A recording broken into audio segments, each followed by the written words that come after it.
Welcome everyone to the last video of the Hive Summit. If this happens to be your first day, make sure you go back and check your emails from previous days to see all the wonderful presenters. You'll have 5 more days to watch those before they disappear. But without any more waiting, any more pause here, let's get started. Today we have an exciting presenter. He is an international educational speaker, a motivational speaker extraordinaire who could have easily written Chicken Noodle Soup for the Teacher's Soul as he energizes districts across the globe and inspires teachers to bring their passions back to the classroom. The concepts and his personal philosophy found in his best-selling book, Teach Like a Pirate, has created an educational equivalent of a tsunami. While the waves of positivity continue to crash on shores and schools and conferences around the globe, he now helps other people get their message out there for others to hear through the creation of his publishing company, DBC. DBC Publishing has disrupted schools and publishing industry through their now 50-plus books they have out. I happen to be the 10th author publishing through DBC. It is an honor and pleasure to work with the team with Explore Like a Pirate. I love being the 10th because X marks the spot for the pirate. And, well, without further ado, I think we all know who we're talking about. It is my pleasure to introduce the captain of change himself, Dave Burgess. Welcome to the Hive Summit. Hey, Michael, thanks for having me on. I'm going to have you travel with me and give that introduction everywhere I go. That was awesome. No problem. You are quite a force in education, and I've had the honor of working with you a couple times. I guess I want to start this whole thing off with, where did it all come from? Yeah, hey, I was classroom teacher.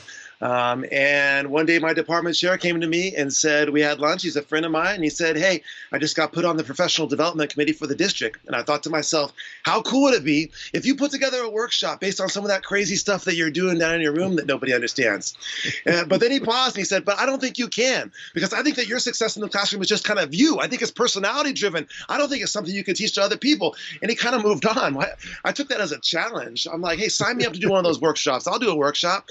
And so I signed up to do a full day workshop for our peers in my district. And I drove away from that meeting going like, oh my God, what have I just done? I don't have a workshop. I don't have any of this written down, and I don't have it organized in any way. And so I got relentless about writing down everything I do in my classroom that I thought was successful, but then that wasn't good enough, because that's what I do. I had to take a step back further and try to come up with, where did these ideas come from to begin with? And why does this one work? And why doesn't this one work? And it forced me to become very intentional about my teaching. And that's one of the things I always recommend to educators is submit proposals for conferences. Go to conferences, and don't just go to attend, go present there.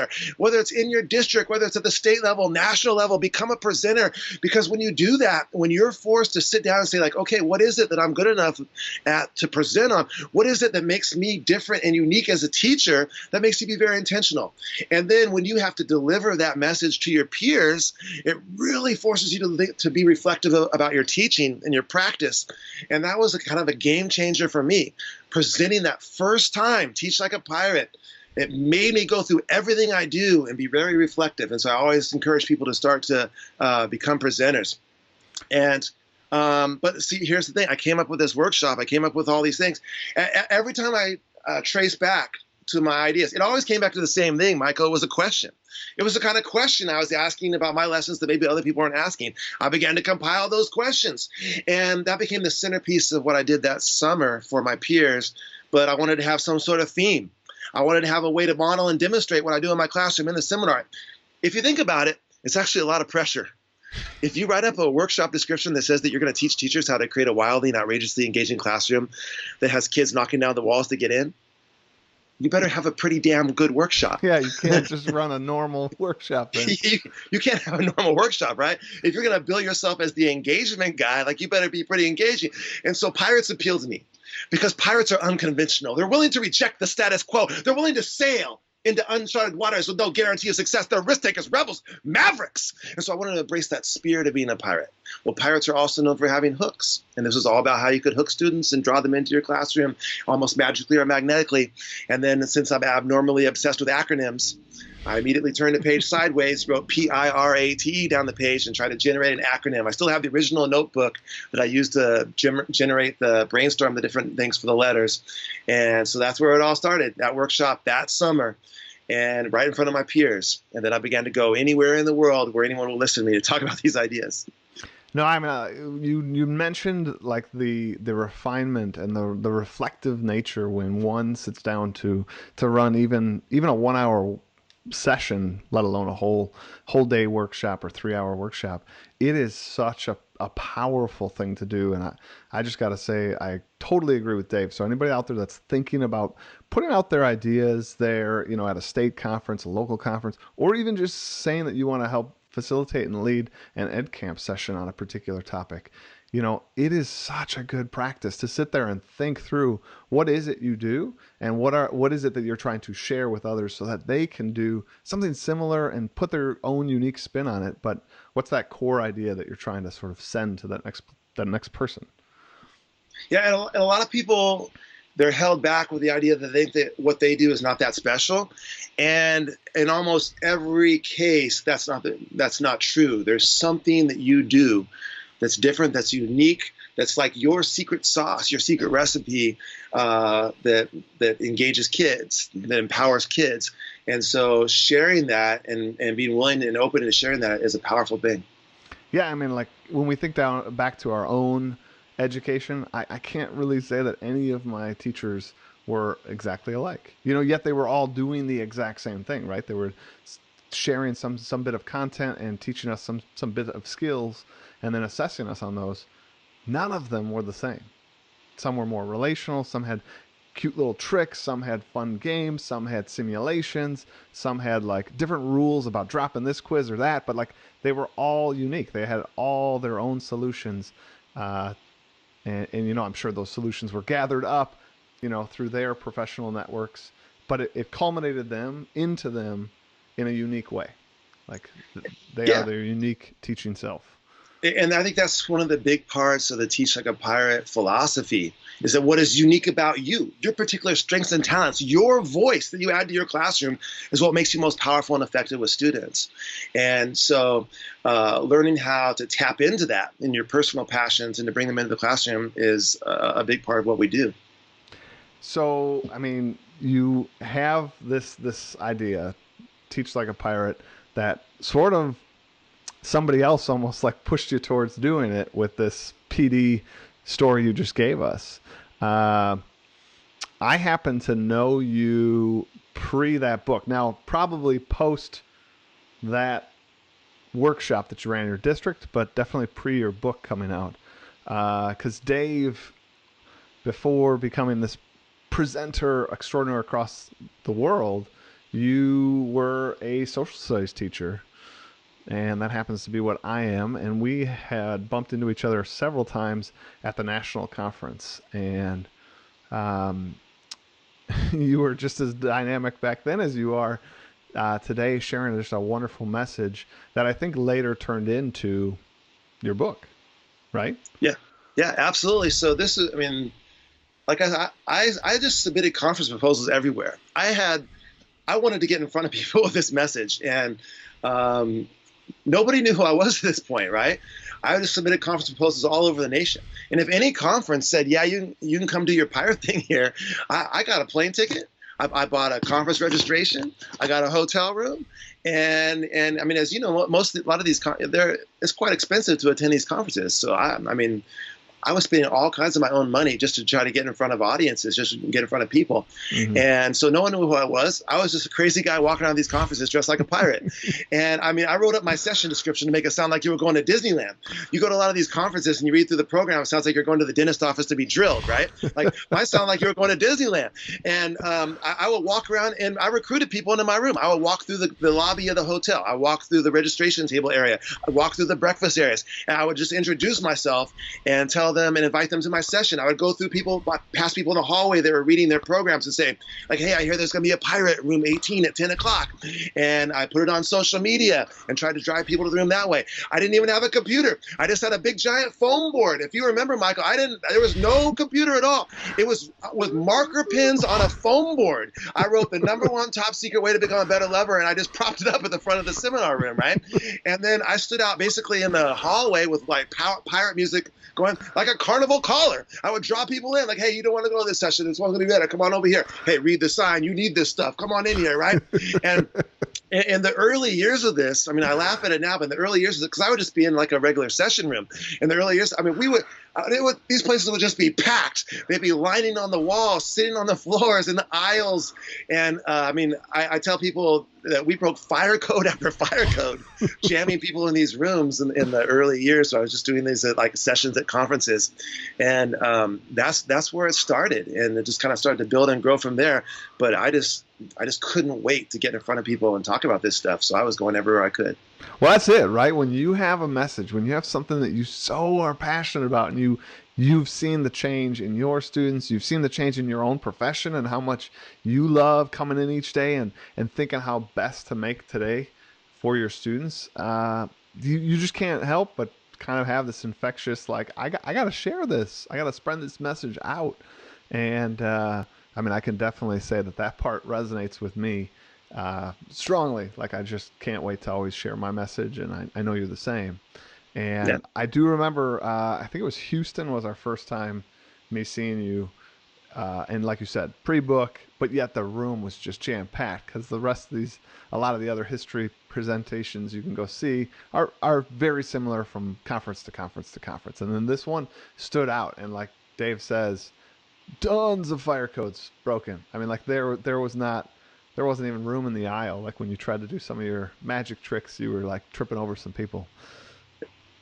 Yeah, and it was at an NCS conference that I got to see you do your gamification session for the first time, and it's like, Michael, you gotta share this. You gotta get this. You gotta amplify this message and share it wider. Put a book out, man. Let's go. I can still remember that as well. That was sort of funny. I was going to share that story here that, pre you having a publishing company, it was probably 2 years you were encouraging me to do exactly what you did with Teach Like a Pirate. Just publish your own book. It's go do what you got to do, look up how to do it. And you were like, you can do it. And like a lot of things in life, you just sort of let it go. And then pretty early on with you, with DBC, I want to say right after Paul's book came out, you reached out and said, boom, I'd love for you to publish with us.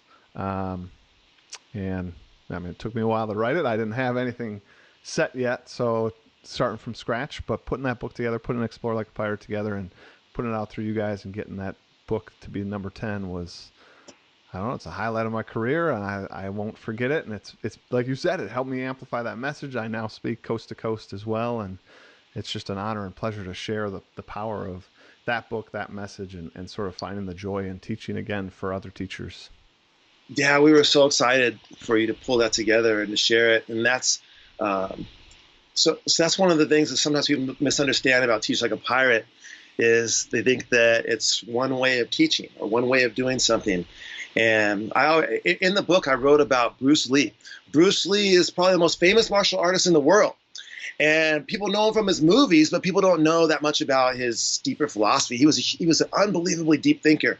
And one of the things that he realized in the martial arts is that people were so tied to their styles, like your Wing Chun Kung Fu or your Taekwondo or your whatever where it is, right? And they were so tied to their styles that they would reject stuff that was outside of their style. And what he did is he basically created his own martial art, his own philosophy of martial arts called Jeet Kune Do, which was, hey, we're going to take the best of everything based solely on one thing. It's effectiveness in combat. That's it. Like, we don't care if it looks pretty. We don't care if people look down upon it in one style or another. If it's effective in combat, then I'm going to make that part of my style. So his style actually became to take the best of everything. Yeah, and that's what I think that Teach Like a Pirate is about. And it's like sometimes people will come to me and say like, hey, I noticed in Teach Like a Pirate, you don't have a whole lot of educational technology in there. Like, what's up with that, right? And I tell them, I say, well, I'll tell you exactly what's up with that. I wasn't very good at it. And so that's why I didn't write about it, because I couldn't authentically write about my innovative use of educational technology because I wasn't doing it when I wrote Teach Like a Pirate. I've learned a lot about ed tech since then, and I think I could share a lot about that now, but at the time I couldn't, right? Just like for you, like I did not gamify my classroom. Mm-hmm. But yet, as soon as I saw what you were doing with gamification with your kids, I was like, oh my God, this is amazing. You need to share this. This is something that can complement my message. Same thing with, like, if you think like Learn Like a Pirate. No one would ever have gone into my classroom and described my classroom as student-led. Okay, it never would have happened, right? But what Paul does is so powerful, right? How he creates that student-led environment in his classroom and gets kids to own their learning. And so I knew that was something that could complement my message as well. And like with Matt Miller, with the Ed Tech, and Alice, all these people are coming together to build and to create a much larger thing. And so now you don't have to choose one style. You can take the best of what Michael Matera does with gamification, the best of what Quinn does with using, toys and things like this. You can take the best of Matt. You can take the best of project-based learning and design thinking and all these things, and weave them together with your unique style and voice to create the best you. And so if Teach Like a Pirate is a very strange book. A lot of people haven't maybe realized this, but there's not one single education book referenced inside of it. Not a single one. Not because I don't like education books, I published them, right? It's because that's not where it came from. It was from the outside drawn in. It's a mindset of looking around the world and saying, how can I use that? Like, what do other professions use to engage? How can I use that in my profession? What are kids into outside of school? How can I use that inside of school, right? And so, like, it was my background as a basketball coach informed how I break down instruction and give feedback to kids and develop a motivational component to my class. My background as a magician influenced my sense of staging and showmanship and incorporation of props and things. My background as a marketer and entrepreneur, like how a marketer creates buzz for a new product, I create buzz for lessons. I'm using marketing techniques to sell my content to my students. My background as an MC influenced my professional development speaking style. Like, if you see me speak, you're thinking like, hey, wait, is this professional development or is this a show, right? And it's kind of this strange mix of both, and that has some background and some that's been informed from my background as an MC. And so all these things have come together to create the best me in the classroom. But Teach Like a Pirate is not about you teaching like me. It's about you taking your strengths, your talents, your voice, what's unique about you, and then weaving them together with some of these human nature ideas from Teach Like a Pirate to create the best you. Like what you did with gamification. You're saying like, hey, kids are really into this gaming thing. So what is it about gamification that's drawing them in, and how can we layer some of those same components into what we do in the classroom? It's that, how can you use that mindset? I mean, like, I just have to mention, and I'm sure everyone noticed it, you can't help but be passionate as you speak about it, even today, years after the book has come out. Like, it fuels you, and it's fun to watch and fun to be a part of. But on point of what you're saying, like, I love this idea of becoming sort of the best version of you. And that is a culmination of all sorts of ideas and concepts that you've allowed to sort of marinate in your head and in your mind. And, it would be my honor and pleasure if it was some of our work that's marinated in your mind, but it is about you putting it together. It is about you putting your own spin, your own stamp on those things. These are just ideas to sort of launch you down a path of exploring sort of how you can become the sort of best version and spin it and have a great time with it. And is every lesson going to work out? No, but like, learn from that, apply that next thing. And the other thing that you just said that I just love and I preach all the time is this idea that we are multifaceted as teachers. Like, you're not just a teacher. You are, whether you like it or not, you are a presenter / entertainer. Whether you like it or not, like, you are a marketeer, and like, you have to think about how to position things. And I think when you embrace that and you recognize those different components that you have as an educator, you then do a better job at your job because you start embracing those. Like, those stop being rough edges. You stop saying, well, as a teacher, really, I'm just the teacher. You're not just the teacher. You are so much more than that. And I think we know that, but we don't always like remind ourselves of that daily. And I mean, I think that's what's so important here at the Hive Summit, to like remind us of that before we start our next year, before we start that 2018-2019 school year. We want to make it the best we can. Well, like embrace the fact that you have multiple roles as an educator and think about how you can level up in those roles. Yeah, absolutely true. And so, I mean, you're the choreographer, the set designer, the director, the producer, the marketer. You're all these things of your particular area, your classroom, your show. And so embracing those is fun. So I drive teachers crazy when I work with them with lessons because I ask them so many questions, right? And so again, questions are the key to creativity. I think if you want to change a teacher's classroom, change their questions. If you change the questions they're asking themselves, you can change the whole class. Like I'll say like, hey, so are the lights going to be on or off for this next lesson when the kids walk in? Or what are you going to have written on your board? Are you going to have anything shining on your screen that brings some curiosity? Or what are you going to say a couple days before this to build some anticipation, some mystery around this, right? Have you chosen a musical selection for this day? Or and pretty soon teachers are just like, just stop. Like I don't decide all that stuff. Like I don't decide if the lights are on or off when the kids walk in the room. And I say, yes, you do. You do decide that because the lights are either going to be on or off when they walk in the room tomorrow, aren't they? So you either decide that or you abdicate responsibility for that decision, right? And see it. And then the teacher's like, okay, yeah, I do decide that, and lights are going to be on tomorrow, right? And then you see, like in and of themselves, all these things seem so small, right? But they're not in and of themselves. They build and stack upon each other, and so like all these presentational decisions that we have at our disposal every day, they can be haphazardly thrown together to create a threadbare blanket of boredom. You're right. Or they can be intentionally woven into a beautiful, rich quilt of engagement, depending upon how you stitch it. So you control all these things around you in order to create a place that's amazing for kids, right? And so I love that idea of it's just so there's so many elements of a classroom that we can tap into and manipulate, control in order to create school to be an amazing place. Yeah, I mean, like that's where the magic happens, on that stage, and our classrooms are the stage for us and our students. So being mindful of all the things, all the little gears and levers we can pull is really important. And I think as we talk about this here, like I hope we kind of remember that moving into next year. I mean, kind of on that note of, I sort of mentioned here on the Hive Summit, kicking us off into a new year here. Do you have some advice or some ideas around like getting PD when you can't always make it? You can't always make it to a conference. Like I love conferences, but my district's not going to send me to unlimited conferences, and my district's actually very nice about that, I gotta say, sending us, but you know, it's still limited. It's still, there's $1 attached to it. Yeah, and so I'll tell you a story. We have a place in Big Bear Lake, California, and like a cabin up there. And both of our kids they're snowboarders, and so we go up there and we let the kids snowboard. Well, this past season, there was a huge problem. There was no snow. It didn't snow. And so this is a ski resort town. And they depend upon this ski resort and getting people in there in order to operate, or basically the whole town shuts down. Well, they don't shut the town down when it doesn't snow. You know what they do? They make their own snow. They get these snow blowers going on the slopes, and they're blowing. So all night long, they're making snow, and they're filling the slopes with snow.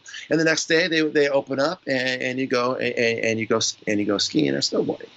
And I think that's what we need to do with our professional development. If you're not getting the professional development that you want in your system, if you're not getting the kind of connections and collaboration that you need to grow as an educator, you got to make your own snow. You got to get connected. You got to find communities of people to step to be a part of. Like what you've done with the XP Lab community online is that's a whole community. There's no more geographic barriers in the world today. You can connect with anyone all over the globe, right? And so what you've done with XP Lab is taking people that are interested in these ideas of gamification and gamifying classroom and game-based learning, and you've created a place for them to get together and to connect and collaborate. What TLAP does for the Teach Like a Pirate community, right? What Matt's done with the Ditch Book community, and what so many of our authors, right, have created whole communities of places where you can get together. Kids Deserve It, all these places like this, right? And so finding those communities is a big part of this. But also, hey, You can do an edu walk. You can do an edu hike. Get together with some educators, go out on a walk and start talking about education. You can go to an ed camp. No ed camp in your area, organize one, right? If you find a coffee edu, well, like when, like, say Alice Keeler goes to conferences, she always sets up coffee edus. Educators come together, share some coffee, have a little breakfast, and talk about education. Make your own snow. Create your own movement. Sean Gaylord, he was not happy with the way people look at Mondays in education, right? Like, oh, it's Monday. Oh my God. Like, and so he started a hashtag Celebrate Monday, where people will talk about all the things they're excited about the starting the school week, right? If there's not a place for you, then create that place. Make your own snow. I mean, I love it. That's actually part of what, you laid out with the TLAP community. And like you said, lots of the authors have sort of replicated that. And these communities are just, I don't want to sound sappy here, but like, I love the XP community. Like, there are just these regulars that come. They've been coming for the last 2 years. And the things they share, the willingness that all of these communities, I've been part of TLAP and Ditchbook, PlayLap, all of them, they're filled with people that are willing to share their expertise, because somebody is down the line farther than you. Somebody's new, somebody's old, somebody's in between, and even they all learn from each other. Like every week on XP I'm learning different ideas, different items, different power-ups, different mechanics that people can do, because like we mentioned earlier in here, people are applying their spin to our work, and that's what it's all about, And then when they do that, and then they come back to these communities and become part of these communities and share out their spin on it, it is unique, it is new, and we all benefit through that sort of sharing out. And it's wonderful to have these communities be there and thrive. And I just really want to give a shout out and thank you to all of these communities and all the hard work that the authors put into like hosting these chats each week and getting different guests to be on. And it's a lot of work, but it is so worth it. And I love my XP community. You guys are the best. Yeah, it's like this. I walk away from TLAP every week just unbelievably inspired by the sharing and the ideas that are in there. And, sometimes people will, they'll say, oh my gosh, like, thank you for TLAP for doing I'm like, thank me. Like, exactly. I hardly shared anything. Like, it's all these other people that have come in and poured their heart and soul and shared their work into the community and show up every week. That was what makes it the community. I was watching a documentary on rock and roll music, and one of the things they were talking about music of the '60s, and they were talking to Jerry Garcia from the Grateful Dead, and the Grateful Dead was this incredible group where they inspired this whole following. They call themselves the Deadheads, right? And they would go from concert to concert and follow around the Grateful Dead. It was this whole experience that was around these concerts. And one of the things that he said is that what the Grateful Dead did is they created a place for people to come together and ritualize.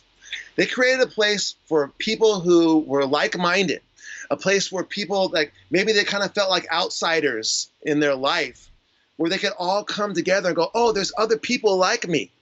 And now I feel like I belong to something, and I can connect, and I have a place to go and ritualize. And so he looked at the Grateful Dead concerts as a place to come and ritualize. And he said, we just happen to have the best seat at the party because we're on the stage. But we're just a part of the scene with everybody else, right? We're enjoying all this that's happening around us too. And that's how I feel about TLAP, how you probably feel about XPLAP is you're just a part of the party, right? And you happen to be the host of it, maybe, but you're just as happy to be there as anybody else.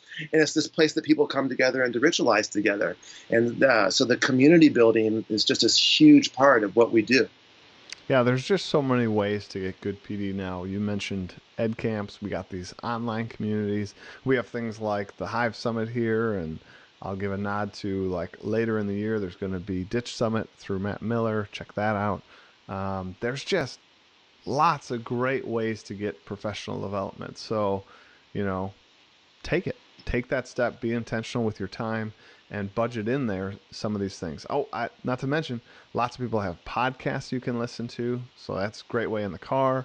There's just so many ways to sort of grow and change your classroom, and try different things out, and work with your style. That's the other thing I really love about DBC Publishing getting up to the numbers they have now of having 50 plus books. Is maybe not all of them are going to resonate with you. Maybe that doesn't work with your style, but with that kind of breadth, there is definitely a combination that is going to just explode your classroom and make it the sort of the best version for you and your students. So, go out there, explore some of the books, the podcasts, these communities, things like Hive Summit and Ditch Summit. Check it out. Yeah. And not everything has to be for you. And you don't have to feel bad about that. So when a person says to me, I don't like to teach like a pirate. I go, that's fantastic. I hope you find something that works for you. It's like, that's totally fine. Yeah. No, I mean, it's important to sort of recognize that we're not trying to make those carbon copies, like you said. So, I mean, here we are. It's Hive Summit. We have for some people, they are starting this week. For some people, the people in Australia, they were already slugging away, middle of their year. And for some of us, the rest part of the United States, I think, is approaching starting the school year. I kind of wanted the last bit of our segment here to be kind of ideas that teachers could take, some practical things, some fun things, some little engagement things that they can put in their classroom and use that first day, or maybe we'll say the first week. Yeah. So first of all, I think I'm willing to invest time on the front end of the school year to save time for the whole rest of the year. And so I'm not that concerned with my content coverage over the first few days. What I'm concerned with is creating a psychologically safe place for students to be a part of something, a community. So I'm interested in community building. I'm interested in rapport, building relationships with kids and having kids building relationships with each other, learning about each other a little bit, and creating the kind of place that kids that are desperate to come back to the next day. I want them to leave class going I can't wait to find out what we're doing tomorrow. And so you only get one chance to make a first impression, right? And so you have to think about, I've thought long and hard about how I'm going to open up my school year. And because you only get one chance to open up your school year, right? Do you want the first impression of students to enter a class? Do you want to tell them when is the appropriate time to use the pencil sharpener? Do you want to tell them you will receive only 10 bathroom passes this semester? If you choose to use all of them in the first week, you will not be provided with any more. But any that you have left over at the grading period, we'll put in this box over here and draw for Happy Meal toys, right? I'm not making fun of rules and regulations. That's part of what I do. That's just not how I'm going to open my show. I'm going to suck them in the stomach. I'm going to knock them down, right? I want to try to be the buzz, the conversation when they leave. And so I want to try to have some way that opens the school year that goes wow, I'm excited to be in this classroom. I can't wait to get back here tomorrow too. So trying to create that experience for kids. And again, that's a big part of the whole philosophy in general. Don't just teach a lesson, create an experience, because lessons are easily forgotten, but experiences live forever. So what kind of experiences are you going to open up your school year with? Also, my first day, Michael, I do the Play-Doh lesson.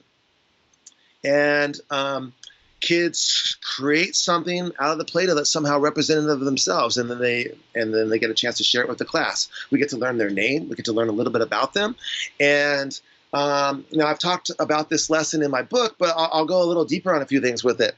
First of all, after I do my kind of crazy opening, what are kids doing now? They're creating.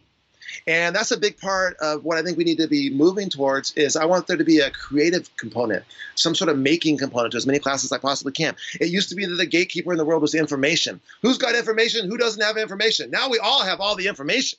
You can just get it on your phone, right? So that's not the gatekeeper anymore. What's the new gatekeeper? What can you do? What can you create? What can you make? What can you code? What can you design, right? And so we want makers, not memorizers, creators, not consumers. We want kids that can go out and do stuff, not just our better Trivial Pursuit players than when before they came to us, right? And so kids are making and creating as a part of even on the first day of school. Then I'm going up to each kid. They're introducing themselves. We're talking about what they made. And so what else is happening? Every kid's speaking on the first day. And so this is the thing I think is important. We want kids to be speaking early and often. And they do these studies. They say, what do you fear most in the world? Here's the way it usually comes out. Number one, death. That's a pretty good one. Right? Number two, public speaking. Yep. It's number two. Well, we contribute to that as educators when we don't get kids speaking early and often. The longer a kid goes in your classroom before they speak out loud, the more anxiety is wrapped up around that moment. Mm-hmm. And so we want to try to get kids communicating, talking, and breaking through those barriers early in the year. And I mean, so that's how I start my school year. So people think of Teach Like a Pirate as being like a big show sometimes. Like, hey, it's like 5 minutes of show on the first day of school, and then kids are working and creating and making and speaking and designing. Second day, it's about 5 to 10 minutes of me hooking them in with my stranded, like the plane crash on the deserted island lesson. But then what is it? Kids are working collaboratively in groups, coming to consensus, talking about stuff. And so it's not always about the, the show can be an element of it, but then you get kids collaborating, connecting, creating. I mean, what a good start of the year, like you said, if you're somebody that feels like you need to go over those sort of rules and regulations, you got 180 days. There's time for that. But like to sort of welcome the students by allowing them to be a part of the space, to own that space and sort of put their own stamp on that space. And then, as you say, converse and like actually put their voice to it. I think that's a powerful way to start the year, and something that I hope many of us are gonna do and use in our classrooms. And again, maybe not use the Play-Doh lesson, but come up with your own spin of a way to do that in your class. The other thing that I absolutely love about that story and your kind of follow-up story about the plane crash is, for those of you that have watched all the Hive Summit videos, going back to my video, what Dave's talking about there is, again, one of the gamification mechanics. He's applied a little theme to a lesson, right? He's gave them context to the experience they're doing. His lesson wasn't a history about all plane crashes in the world. He was using the plane crash as like a context to why they only had so much time, or why they only had so many resources to do the thing they had to do. And it's sometimes just those little touches. Like, never, ever underestimate the power of a person's imagination, whether it's a kindergartner or like a PhD student. Like, we all have this powerful muscle, which sometimes as adults we forget to sort of flex, but our students, like, they're flexing it all the time. Yes, storytelling is one of the most powerful things in the entire world. And so when you can weave story through what you do, it's a powerful thing. Like, it's no accident that many of the great religions on earth have used story to transmit their messages, right? Because they're emotional, they're powerful, they're persuasive. And so elements of storytelling, dramatic build, tension, context, like all these things woven into a classroom. And I think that's like what's part of what you're so great at with the gamified classroom, is creating a story. And that's a powerful thing. It's just awesome to invite students in and to be a part of, and the story, I think, helps, be a piece to that, an anchor to that. So when you're thinking about gamifying, think about adding that. And when you're thinking about starting that year, think about using that storytelling sort of component. So even if you're not gamifying the whole year, learn from sort of Dave's message here, where like just having that little context to the thing, the little storyline, what does that take you? 60 seconds to sort of say we were all on a plane and it crashed and we're now in the Andes. Like, boom, that's it. Now you have that like framework for the rest of the lesson. Super awesome, right? And your message about getting creative and building, right? Like, makers, not memorizers. That's powerful. Like, we know this. We know it's not necessarily about content acquisition, right? So let's give the kids that space to create. I mean, like, that's just solid. And I think there's lots of different ways to do it. I would definitely give a shout out to Quinn Rollin's book here, Play Like a Pirate. He has all sorts of little activities you could do in that first week, but also sprinkled throughout. So if you're scratching your head and you're like, I want to spin my lesson, I want to come up with a different way to do something, pick up his book and just like grab a chapter. You don't even have to read it cover to cover. He wrote it where like each chapter is kind of its own identity and its own like unique spin for you. So I definitely got to say, check Quinn's out. It's fantastic. Yeah, and he's a guy that I ran across the same way I ran across you. It was at NCSS conferences. And so, I mean, you make such powerful connections when you get out there and become connected in online spaces, and then also in physical conferences as well. I remember sitting in his session. Actually, you were in it, Michael, and I was I don't know if you know the full story behind this, but I was in a different session. and I was watching your Twitter feed. I think you were in there maybe with Chuck and a few other people. I was watching your Twitter feed from Quinn's session, and I'm sitting in this session bored out of my mind. And I'm like, I'm out of here, right? I got up and walked out of a session and went in, stood in the back of the room in Quinn's session, and I'm sitting there going like, I want to do all of this stuff. Yeah. You know how you go to a conference session and you see one thing that you can use, and you're like, you feel like you're a winner, right? Yeah. You want to go home. I want to do everything he did. I wanted to do everything that he did. I was just like, oh my God, yeah, that too. I want to do that. I want to do that. Like his trading cards and his action figure lines, all this kind of stuff like this. And so then I cornered him, much like I cornered you. I cornered him and I said, like, I want to talk to you. And I probably scared him because I come on too strong sometimes, right? And I basically said, hey, you're going to write a book about all that stuff you did in the workshop, and I'm going to publish it. And Quinn was like, well, I'm actually not, I'm not writing it. I'm doing it. No. Let's just get that out of the way now. You're writing a book. I'm publishing it. And so let's just like move past all that and just get on with like working on this thing. And so in a very similar fashion, like, oh man, just like I was so impressed with your gamification session, I was impressed with his as well. Yeah, he's a great guy. So definitely, like when you're thinking about starting that year, there's another great resource to pick up. There's a lot of usable things in there. So, I mean, I can't believe it, but our time here at the Hive is winding down, Dave. And I think that you have sort of a breaking message, if I am to be a little punny here, for the Hive Summit. I absolutely do. First of all, Michael, let me thank you for pulling this together. What an incredible group of speakers that you got to come and share a message. And you did such a great job promoting it and getting eyes on it. And what a wonderful thing to do over the summer and the start of the school year for people to be able to tap into free professional development and to hear from all these speakers. And so I want to thank you for putting the Hive Summit together. And if you are participating in the Hive Summit breakout, then you need to know a little piece of information, and that it's never forget to have a hook. Never forget the hook. I love it. You always have to have the hook. That's awesome. Everybody that's participating in the breakout, it has been fun seeing you guys try to break out of the Hive and into like an awesome year. Again, I want to give a thanks to Chuck Taft for putting together the breakout. He is just a master at that.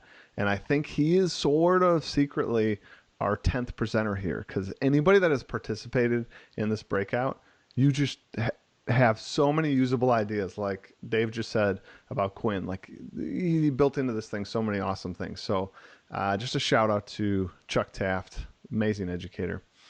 Dave, I would like to thank you so much for sending the Hive Summit teachers off with such a positive message for creating change needed for themselves and their students. Hearing sort of your philosophy will help us all have a fantastic year. It was a pleasure to join you, Michael. Everyone, thanks so much for making the first Hive Summit such a success. It has been my pleasure working with all these talented folks in the Hive and seeing the community around the Hive and all the tweets that came out. It has just been so fantastic to see this all come together, and really like just it's because of you guys. And I just thank you for taking the time here in summer to sort of level up your learning and take a moment to be a part of the Hive. Please continue to tweet, sketch, snap, share out the summit, and invite others to still sign up for the Hive Summit so they can get these powerful messages still emailed to them. We got 5 more days left.